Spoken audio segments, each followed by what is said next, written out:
네, 안녕하십니까. 반갑습니다. 안종현입니다.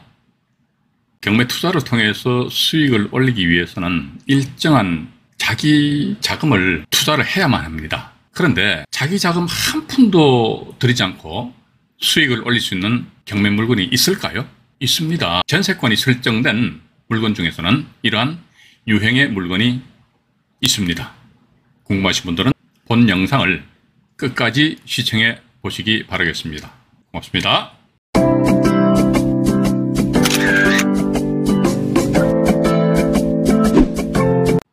경매 투자를 통해서 수익을 실현하기 위해서는 일정 부분 자기 자금이 투입이 되어야 됩니다. 자, 그런데 내 돈 한 푼도 투자를 하지 않고 결과론적으로 수익을 올릴 수 있는 그런 유형의 경매 물건이 지금 있을까요? 있습니다.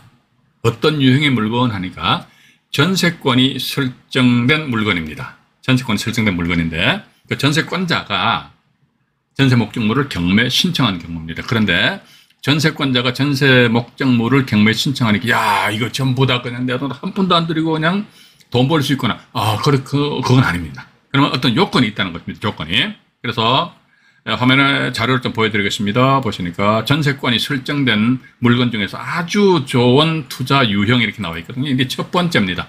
이게 전세권이 설정된 경매 물건 중에서 아주 좋은 투자 유형해가지고 첫 번째가 있고 두 번째, 세 번째 유형이 있습니다. 그러니까 첫 번째 같은 경우는요, 대전제가 이겁니다. 전입신고한 사람이 없어야 돼요. 그리고 법인이 전세권을 설정합니다. 근데 이 법인이 전세권에 의해서 다이렉트로 경매의 종류하니까 실질적 경매에서는 임의경매, 강제경매 이렇게 나눠진단 말이죠. 근데 그중에 임의경매, 임의경매. 자, 전세권이 임의경매 신청한다는 것은요, 아파트 등 공동주택, 또 다세대, 또 뭐 있습니까? 오피스텔, 그죠? 아니면 또 전세권이 토지하고 건물 전부에 대해서 전세권이 설정되었다 하더라. 즉 전세권 효력이 토지 건물 전부에 대해서 전세권 효력이 미친다 하더라. 이리와했을 적에도 역시 마찬가지 전세권에 의해서 다이렉트로 전세 목적물을 임의경매 신청할 수 있습니다. 이런 경우는 어떤 경우 하니까 단독주택인데요. 단독주택인데 이런 유형들 간혹 가다가 이제 경매 시장에 나옵니다. 예를 들면 1층에 지상에 1층 건물이 있습니다. 근데 A라는 사람이 1층에 대해서 전세권을 설정하면서 땅에도 전세권을 설정하는 그런 경우도 있습니다. 그럼 결과론적으로 이 전세권은 땅과 건물 전부, 즉 토지 건물 전부에 대해서 전세권이 설정되기 때문에 이러한 경우는요, 이 A라는 사람은 전세권에 의해서 다이렉트로 임의경매 신청을 할 수가 있다는 것입니다. 어쨌든 자료를 펼쳐서 부연 설명드리겠습니다. 전입신고자 없이 제가 조금 전에 말씀 안 드렸습니까? 전입신고한 사람 있으면 안 됩니다. 법인이 전세권자인데 전세권에 의해서 임의경매 신청했다. 임의경매 신청한 경우 이게 이렇게 이런 조건입니다. 그러니까 경매 정보지를 보실 적에 전세권이 설정되었다. 그런데 법인이다. 보니까 전입신고가 없단 말이죠. 이런 물건을 여러분들이 착착 이제 고르셔야 된다는 것입니다. 그래서 현재 이 물건이 경매 진행 중에 있습니다. 물건 소재지는요, 전라북도 김제시 요촌동에 소재하는 다세대 주택입니다. 전용 면적이 19.77평입니다. 그리고 본 사건의 사건 내역이 아주 간단하죠. 권리 분석 아주 간단합니다. A라는 분이 보니까 자연인은 아닙니다. 근데 무슨 공사더라고요. 전세 금액이 1억 원이고 2020년 7월 2일 날 전세권 설정했는데 7월 13일 날 그 이후죠. B 가등기가 설정하였고 그다음에 A 전세권자가 전세권에 의해서 임의경매 신청하였다 하더라고요. 왜? 그러니까 전세권 설정 목적물이 다세대 주택이 또 공동주택에 해당이 되거든요. 그러면 예를 들자면 다세대 주택은 101호다. 101호에 대해서 전세권 설정했단 말이죠. 그러면 다세대 주택 같은 경우는 저 땅에 보면 대지에 대한 사용권 하니까 대지권이 있습니다. 대지권. 즉 101호에 대해서 전세권이 설정되었다 할지라도요, 전세권 효력은 대지권에까지 미쳐버립니다. 그렇기 때문에 다이렉트로 임의경매 신청할 수 있다. 그런데 이 사건 같은 경우는요, A 이분이 법인인데 아마 전입신고가 없어요. 제가 조금 전에 말씀드렸죠. 전입신고가 없잖아요. 전입신고 없이 법인이 임의경매 신청을 하였다 하더라. 그런데 근본에 이 본 사건의 1차 감정 가격이 1억 2,300만 원이고요. 이번에 보니까 2차 매각기일이 지정이 되어 있는데 2차 매각기일날 최저 가격이 아마 A 전세권자의 전세금 1억 원보다 훨씬 못 미치는 금액으로 가격이 형성되어 있더라. 이 상태에서 2차 매각기일날 그 물건을 낙찰받게 된다면, 즉 1억 원 이하로 낙찰받더라도, 예를 들자면 2차 매각기일날 이걸 한 9천만 원 선에서 낙찰받는다 치자 이거죠.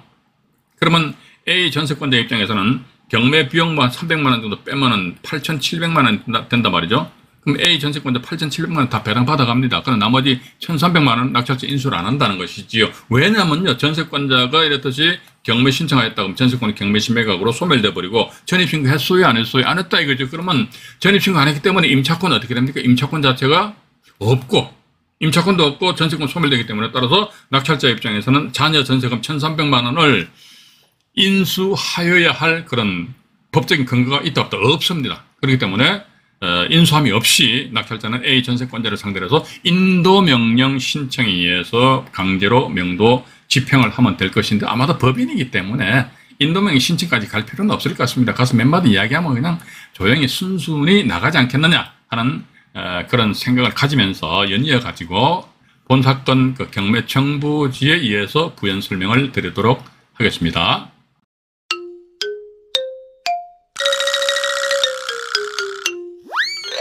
정보지에 의해서 말씀을 드려보도록 하겠습니다. 본 사건은요, 현재 전주지방법원입니다. 화면을 확대해 드릴게요. 2022 타경에 4,521호 임의 경매 사건입니다. 그리고 현재 2차 매각기일인데요. 2차 매각기일이 보시면은 2023년 3월 13일 날 지정이 되어 있고, 최저 매각 금액이 8,610만 원으로 지정이 되어 있습니다. 근데 본 사건에 있어서 전세권자 밑으로 잠깐 내려와 가지고요, 권리 분석을 해 보도록 하겠습니다. 권리 분석 아무것도 아니에요. 권리 분석 몰라 가지고 경매 못 한다 그러면 완전 핑계입니다. 핑계. 이게 한 땡땡땡땡 나와 있는데, 보니까 한 땡땡땡 보니까 한국 수자원공사로 나와 있네요. 전입 확정일자 배당 아무것도 없습니다. 전세 보증금 얼마다 1억 원으로 딱 잡혀 있습니다. 권리 분석도 아주 간단하죠. 전세권 설정을 하였습니다. 한국 수자원공사에서 1억 원이지요. 그 상태에서 가등기 설정되고 나서, 그 다음에 전세권자인 한국 수자원공사가 뭘 하였다 하더라? 임의경매 신청했잖아요.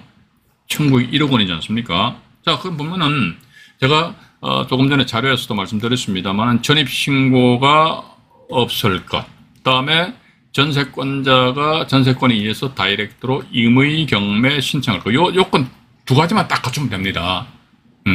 그러니까 전입신고 없죠? 첫 번째 요건 갖췄단 말이죠. 두 번째 전세권자가 전세권에 의해서 다이렉트로 임의경매 신청하죠. 두 번째 요건 갖췄단 말이죠. 또 전입신고도 안 했네, 임의경매 신청도 안 했네. 자, 그러면 전입신고 안 했다 그러면 뭡니까? 임차권, 전입신고 안 했기 때문에 임차권이 없어요. 임차권은 뭐다? 임차 목적물을 사용하고 수익할 수 있는 그런 권리인데, 임차권 자체가 없다는 것이죠. 또 나아가서 전세권에 의해서 임의경매 신청했다면 전세권은요, 말소돼 버립니다. 그럼 전세권도 죽어버려? 임차권은 아예 없어.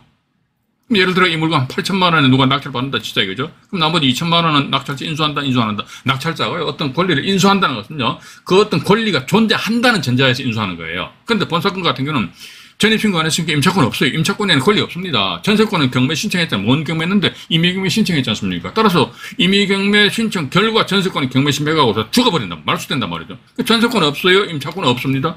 그럼 내가 2천만 원을 낙찰자가 말이죠, 전세권자한테 주고 싶어도 내가 어떤 권리가 있어야 될 거 아닙니까? 전세권자가 어떤 권리를 주장해야 된단 말이죠. 근데 그런 권리가 없다는 것이죠. 없기 때문에, 따라서 낙찰자 입장에서는요, 비교적 부담 없이 입찰을 참여할 수 있지 않겠느냐. 근본은 8,610만 원인데요. 예를 들자면 희망사항입니다. 만약 9천만 원에 낙찰 받는다 치자 이거죠. 9천만 원에 낙찰 받고, 이 경우 그 경매 비용은 신경 안 쓰고 한국수자원공사에서 1억 원인데 9천만 원 다 배당 받아간다 치자 이거죠. 그럼 여기서 1,000만 원은 미회수지 않습니까? 한국수자원공사 입장에서는. 그런데 이 1,000만 원에 대해서 낙찰자는 인수하지 않는다는 것이죠. 인수하지 않고, 예를 들자면 9천만 원에 낙찰 받아가지고요, 이 전세금이 1억 원이다. 근데 이게 만약에 전세 시세가 한 1억 원 정도 간다 그러면 말 그대로 내 돈 9천만 원 잠시 투자는 해야겠죠. 그죠? 이 상태에서 새로운 임차인을 구해서 전세를 놓으면 1억 원이라는 전세 수익이 발생된다 하더라도 나는 안전자리에서 얼마 벌었다 하더라도 1,000만 원의 수익이 발생되고 이 집은 누구 거, 내 거 이런 식으로 이제 우리가 결론을 내릴 수가 있습니다. 자, 그럼 이런 유형의 물건에 대해서 입찰 참여하시기 전에 어떤 걸 조사하셔야 된다 하더라. 그러니까 이 전세 금액이 진짜 이거 내 전세 나왔을 적에 전세 시세가 1억 원 되는가? 이게 좀 상당히 좀 중요하다고 보고 있습니다. 따라서 이런 내 돈 한 푼도 투자를 하지 않고 수익을 올릴 수 있는 전세권자가 경매 신청한 그런 유형의 물건에 입찰 참여하시기 전에 이 물건에 대해서 나름대로 조사를 하시기 위해서는 어떤 걸 하셔야 된다 하더라. 그러니까 본 사건에 있어서 전세 금액이 얼마인지 여기에 대해서 말 그대로 정확하게 조사 분석을 하셔야 되지 않겠느냐 하는 그런 생각을 가지게 됩니다. 고맙습니다.